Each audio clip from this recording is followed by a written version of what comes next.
Assalamualaikum warahmatullahi wabarakatuh. Salam sejahtera untuk kita semua. Oke, kali ini video pembelajaran akan diberikan untuk mata kuliah Internal Combustion Engine atau motor bakar ya. Jadi kita akan fokus membahas materi-materi terkait dengan perancangan motor bakar dan juga proses-proses pembakaran apa saja yang terjadi di dalam motor bakar. Konteks hari ini kita akan masuk hanya pada pendahuluan saja, jadi introduction of internal combustion engine. Jadi pada video kali ini hanya disampaikan mengenai latar belakang dari mesin-mesin tersebut, sejarah perkembangannya, kemudian dasar-dasar teori nanti yang akan kita pelajari selama 1 semester ke depan. Selamat menyimak. Sedikit mengulas tentang perkembangan dari mesin ya, mesin yang khususnya pada mesin internal combustion engine atau mesin pembakaran dalam. Jadi ada beberapa tokoh yang terlibat di dalam perkembangan dari mesin pembakaran dalam. Yang pertama pastinya adalah Nicholas Otto, yang kita tahu semua sebagai orang yang pertama kali mengembangkan tentang mesin dengan 4 siklus, dan juga beberapa teori-teori dasar dari siklus tersebut juga dikembangkan oleh Otto untuk menghormati jasa-jasanya di dalam mengembangkan mesin dengan 4 siklus. Kemudian Carl Benz. Nah, Carl Benz ini merupakan orang yang pertama kali mengembangkan otomobil ya di daerah Mannheim ya. Proses pengembangannya dan merupakan cikal bakal adanya perusahaan Mercedes-Benz yang sekarang sampai saat ini. Itu tahun 1844 sampai 1929 pengembangan mobil yang sudah lebih modernnya. Di tempat yang berbeda di daerah Stuttgart itu ada Gottlieb Daimler. Jadi dia mengembangkan mobil juga sama seperti Carl Benz, cuma dia berbeda tempat. Masih di negara Jerman, cuma beda negara bagian. Tahunnya pun agak sedikit berbeda, yaitu dari 1834 sampai tahun 1900-an. Itu Gottlieb Daimler. Kemudian ada Henry Ford. Henry Ford ini adalah salah seorang pengembang juga mobil ya. Pada saat itu yang dinamakan pertama kali mobilnya adalah quadricycle ya. Itu sekitar tahun 1896 sampai 1928, dan juga merupakan salah satu pendiri juga cikal bakal dari perusahaan Ford yang sampai saat ini ada ya. Kemudian adanya Rudolf Diesel. Nah, kalau Diesel ini ya sesuai dengan namanya ya, itu pengembang mesin diesel ya, mesin dengan 2 siklus, yaitu dikembangkan sekitar tahun 1897 ya. Dan namanya juga diabadikan menjadi nama mesin sampai sekarang untuk menghormati jasa beliau di dalam mengembangkan mesin diesel. Nanti nextnya kita akan sedikit ulas tentang bentuk-bentuk mesin-mesin yang dulu dikembangkan oleh para penemu ini. Yang pertama adalah mesin dengan siklus Otto. Nah, ini juga sampai sekarang mesin ini masih digunakan ya, walaupun dengan banyak pengembangan. Jadi pertama kali mesin ini dikembangkan oleh Nicholas Otto. Ini orangnya, beliau namanya Nicholas Otto, dan mesin yang dulu dikembangkan menjadi cikal bakal awalnya mesin mobil adalah seperti ini. Ini posisi mesinnya masih sangat sederhana sekali ya. Dari ruang bakarnya, kemudian gerakan pistonnya itu masih sangat sederhana sekali, tapi dari mesin inilah lahir mesin-mesin yang canggih sampai sekarang.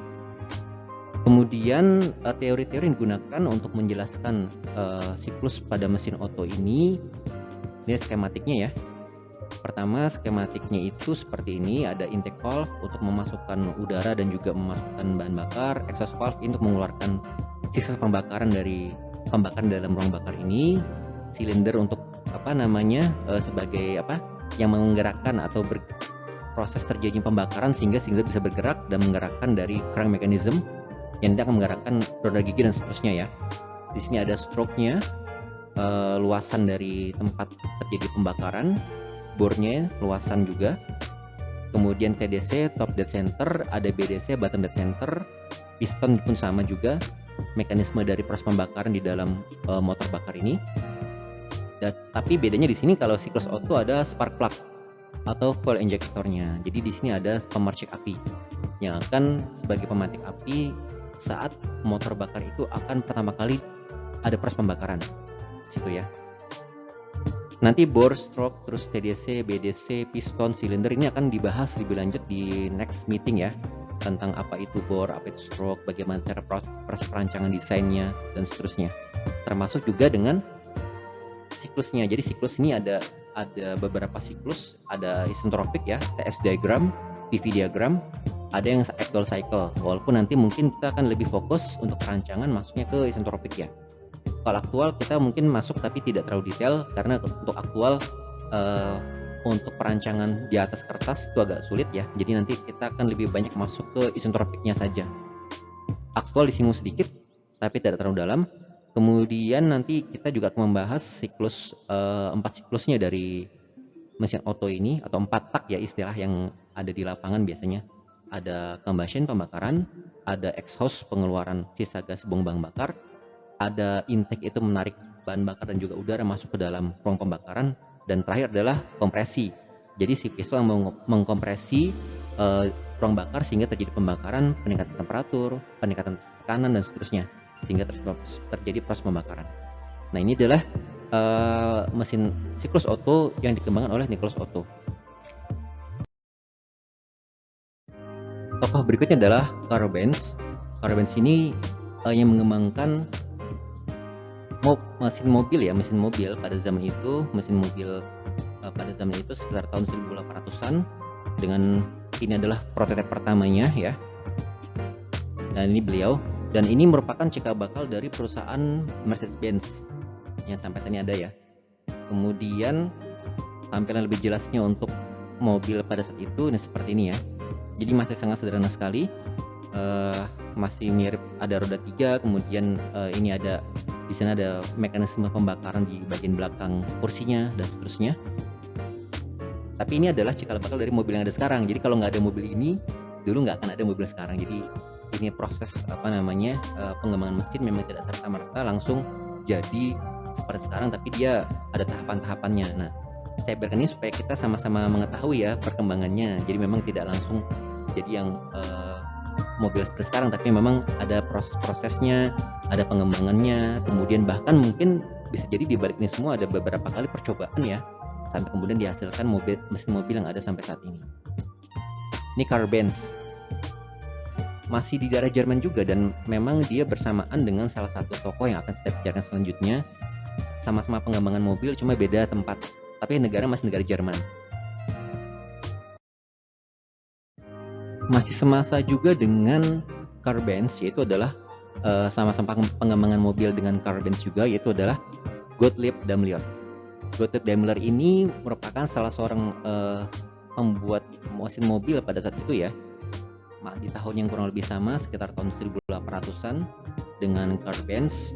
Hanya saja Gottlieb Daimler ini berbeda perusahaan dengan Karl Benz, dan juga berbeda negara bagian, namun masih di negara Jerman juga.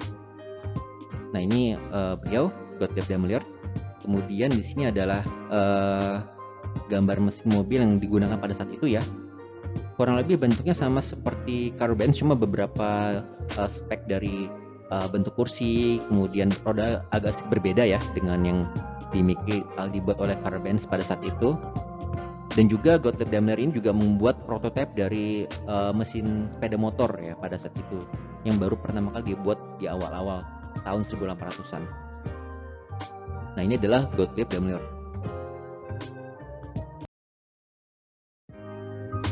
Tokoh berikutnya adalah Henry Ford. Nah, ini beliau, Henry Ford. Henry Ford merupakan salah satu pengembang juga dari mobil yang pada saat itu masih di awal-awal tahun 1800 akhir ya, sampai 1900-an awal, dan juga merupakan cikal bakal dari berdirinya perusahaan Ford ya, perusahaan mobil Ford. Walaupun bentuknya juga mungkin agak lebih sedikit modern dibandingkan dengan Karl Benz dan juga dengan Gottlieb Daimler ya. Namun ini memang tahunnya agak jauh ya dibandingkan dengan Karl Benz dan Gottlieb Daimler itu. Jadi di tahun 1800-an akhir sampai 1900-an awal, dan bentuk mobil sudah seperti ini. Ya lumayan ya, lebih sedikit kursinya lebih banyak, kemudian juga bentuk roda mobilnya lebih proporsional, bodinya juga udah mulai kelihatan, walaupun tapi masih kebuka ya, masih terbuka seperti itu. Ini adalah Henry Ford. Berikutnya adalah Rudolf Diesel. Beliau adalah penemu dari mesin diesel.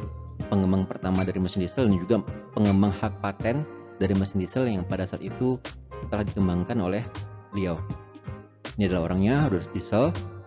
Kemudian untuk mesinnya sendiri seperti ini ya.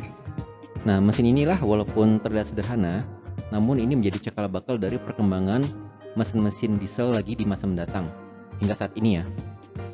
Kita bisa lihat di sini mesin dieselnya, yang mulai dari pergerakan rodanya, kemudian di sini ruang pembakarannya, ya seperti itulah. Dan beliau pemegang paten untuk mesin ini, walaupun kalau saya baca dari sejarahnya ada beberapa dinamika selama proses pengembangan paten tersebut ya.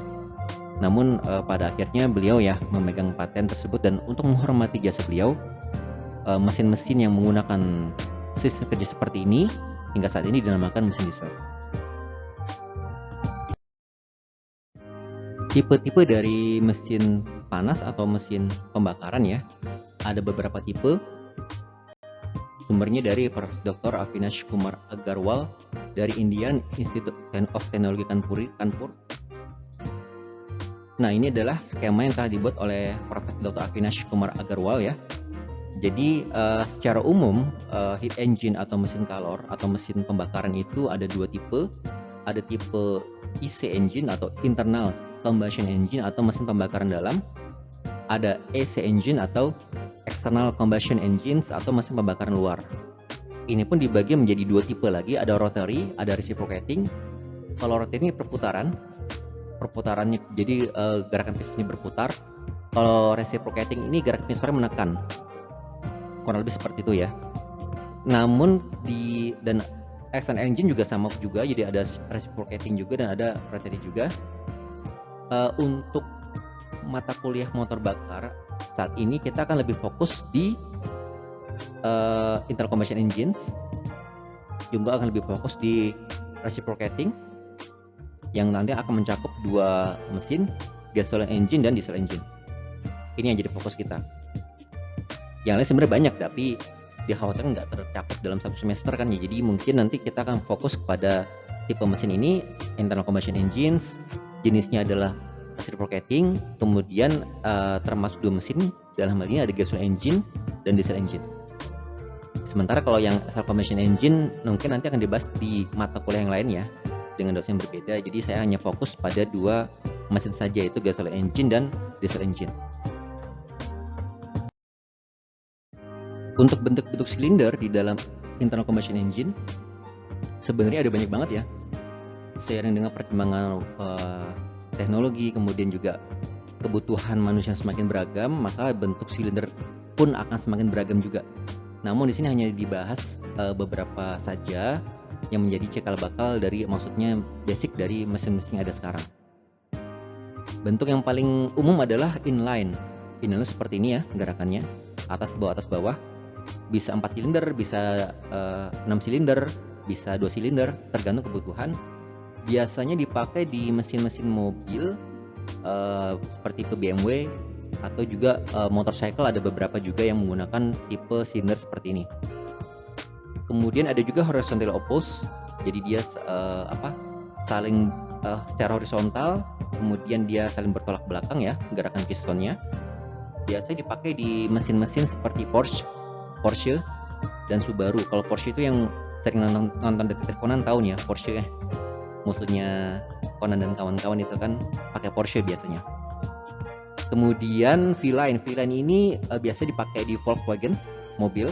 Bentuknya seperti huruf V, dia atas bawah seperti ini gerakannya, V-line. Kemudian radial. Nah, kalau radial dia memang berbentuk seperti ini. Jadi memang radial itu artinya kan berbentuk ke arah radian, ke arah keluar dan ke dalam dari sebuah lingkaran ya. Jadi kalau di sini ada sebuah lingkaran, dia seperti ke arah ke luar dan ke dalam ya, namanya radial. Ada yang 5, kalau ini pakai 5 ya. Ini pakai 5 ada 5 piston, ada yang 4 piston, tergantung kepada mesinnya. Biasanya dipakai di tipe-tipe pesawat ya, sebelum adanya turbin gas. Dari dulu pesawat zaman dulu sebelum ada turbin gas itu, sekarang dia pakai ini mesin tipe radial. Ada juga beberapa peralatan militer seperti tank itu pakai tipe radial juga. Seperti tadi sudah saya sampaikan ya, yang bentuk silinder itu sangat beragam sekali perkembangannya saat ini. Ini beberapa saja ya yang bisa saya sebutkan di sini. Ada tipe opposed piston engine, jadi pistonnya itu bergeraknya saling berlawanan seperti ini. Ini aja seperti ini ada. Ada lagi sekarang itu tipenya H engine, jadi bentuknya seperti huruf H. Seperti huruf H seperti ini ya. Kemudian ada X engine, ya mirip-mirip seperti radial ya, tapi dia agak beda sedikit ya. Jadi seperti huruf X bentuknya. Ada lagi tipe delta atau Napier deltic ya. Ya kalau Anda perhatikan seperti delta ya, delta kan segitiga seperti ini.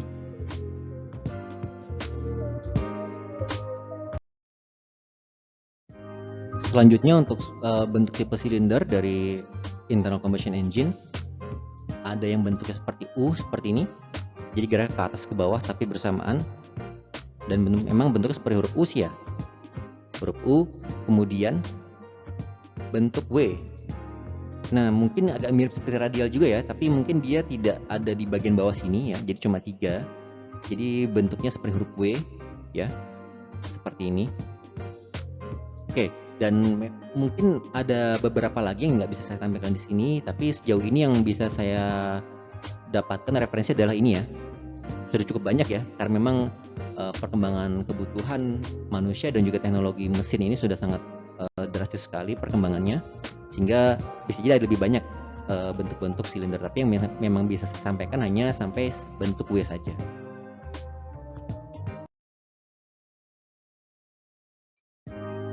Klasifikasi dari mesin pembakar internal ada beberapa tipe ya, dan beberapa parameter yang perlu diperhatikan karena jenisnya banyak sekali.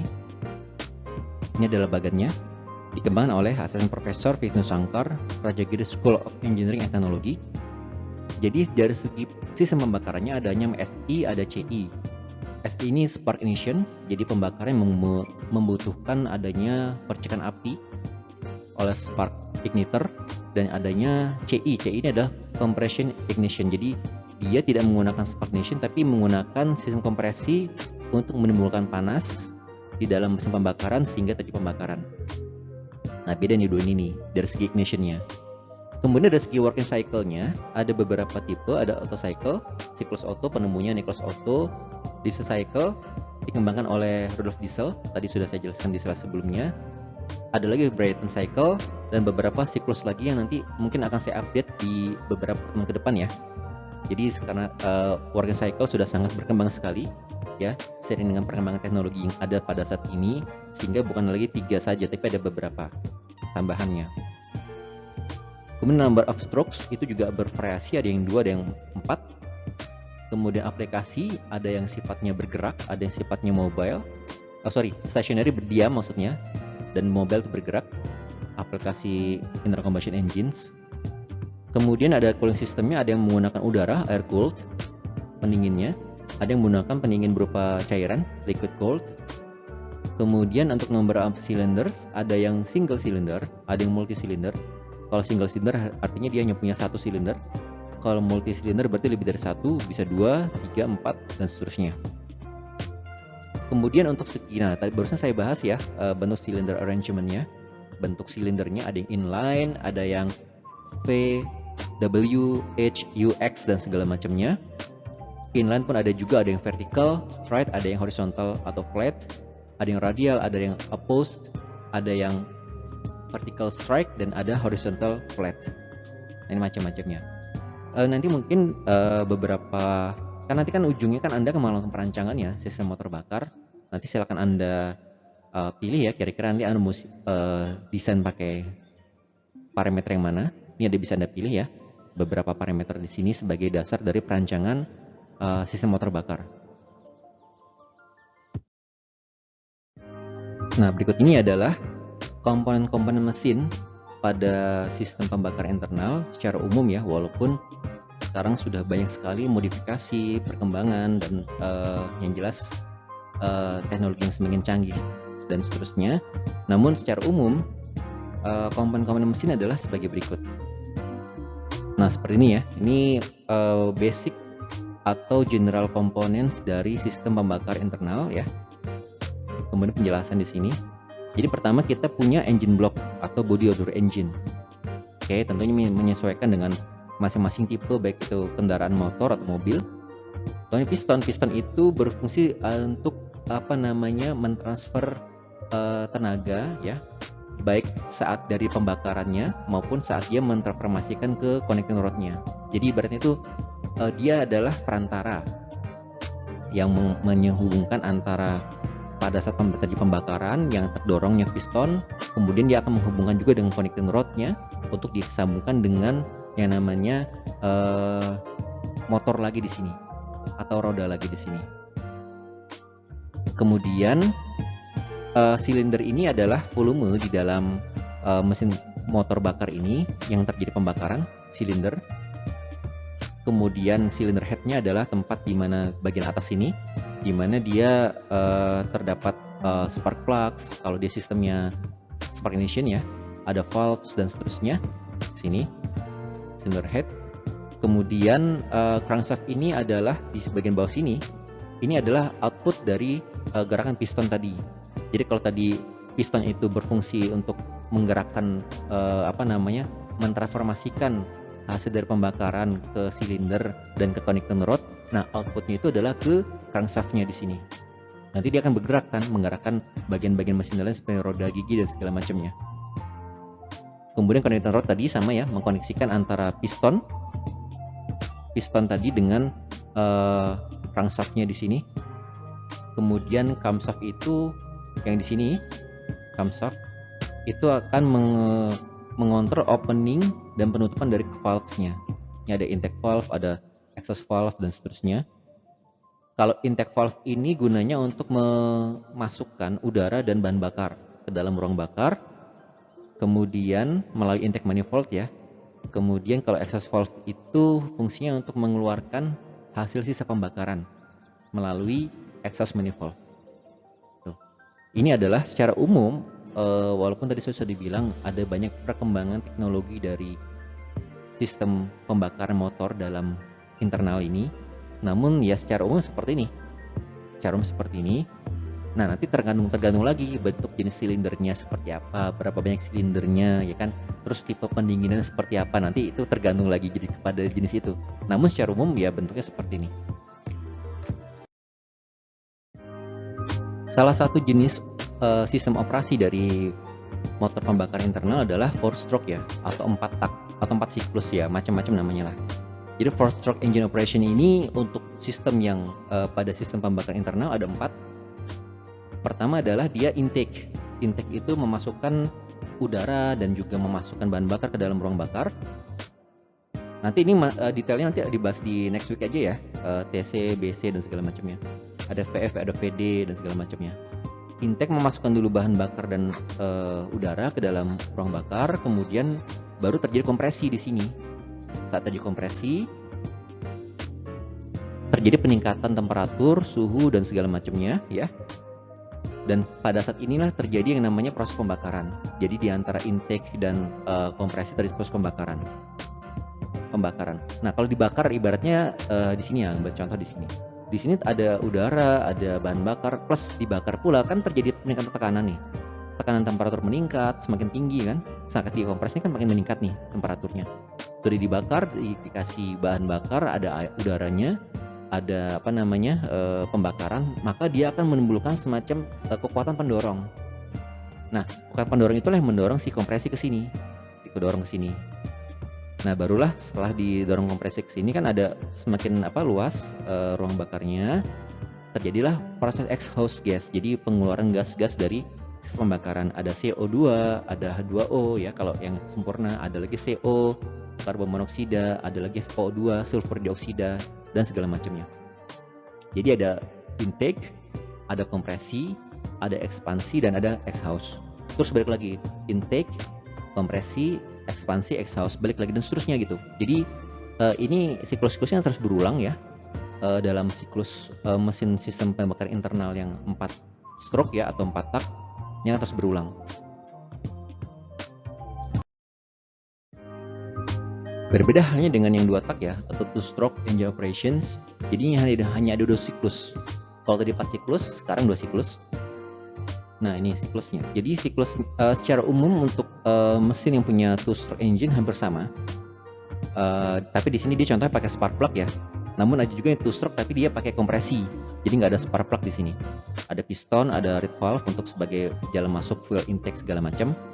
Kemudian ada exhaust outlet atau exhaust tempat pengeluaran gas buang, crankcase-nya, tempat penyimpanannya, fuel bahan bakar, ada combustion chamber di sini atau ruang bakar segini, ada piston. Nah, jadi proses pertama itu adalah pertama fuel intake position. Jadi seluruh bahan bakar masuk ke sini. Bahan bakar masuk pada sisa ruang bakarnya. Kemudian di sini juga ada udara masuk ya ke dalam ruang bakar. Nah, kalau di sini dia pakai spark plug, tapi kalau ada juga two-stroke engine yang nggak pakai spark plug ya. Tapi di sini contohnya pakai spark plug. Nanti Anda jangan terbingungkan sama beberapa contoh ke depannya mesin two-stroke tapi nggak ada spark plug-nya. Ini cuma contoh tapi ada spark plug-nya ya. Nah, di spark plug-nya ada pembakaran. Pembakaran dia nanti akan ada exhaust. Setelah ada pembakaran kan ada terjadi sisa-sisa gas seperti CO2, ada SO2, ada CO ya.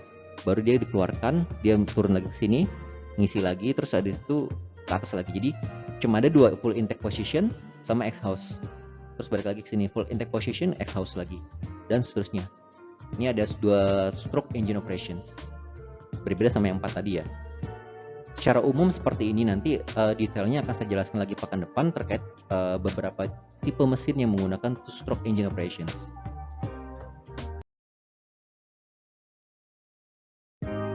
Oke, jadi ini adalah referensi yang saya gunakan untuk membuat presentasi hari ini. Namun ada beberapa yang nanti akan kita pakai sampai akhir semester ya. Yang penting itu adalah yang pertama adalah Plamenov Georgiev 2011 Design of 4-cylinder internal combustion engine. Nanti ini kita akan pakai beberapa cara-cara perancangan dari sini ya. Jadi nanti Anda silakan download sendiri. Kemudian Agarwal, ini untuk yang materi hari ini. Introduction to Internal Combustion Engines dari Indian Institute of Technology Kanpur. Kemudian ada juga Karash and Shaban tahun 2014 Internal Combustion Engine dan Technical of Education Mosul Institute. Jadi saya akan gabungkan beberapa referensi. Jadi referensi pertama ini penting. Nah, Anda silakan cari ya nanti ya. Karena kita akan pakai untuk merancang sistem pembakaran di dalam motor bakar. Jadi kita akan pakai desainnya. Karena kan kita output dari mata kuliah harus berupa desain alat ya. Bukan berupa teori saja perhitungan, tapi harus ada berupa desain alat. Nah, itulah yang akan menjadi kompetensi Anda selama mengikuti perkuliahan ini. Yang kedua adalah untuk beberapa jenis perhitungannya saya ambil dari sini juga. Jadi Karhan Shaban Internal Combustion Engine nanti bisa cari di internet ya untuk referensinya. Oke, saya rasa itu aja untuk video pembelajaran kali ini. Nanti detailnya kita akan sampaikan lagi di kelas secara luring maupun nanti kita sampai pada tugas individu atau tugas kelompok untuk lebih memperjelas lagi dari materi hari ini. Oke, sampai ketemu di video selanjutnya. Assalamualaikum warahmatullahi wabarakatuh.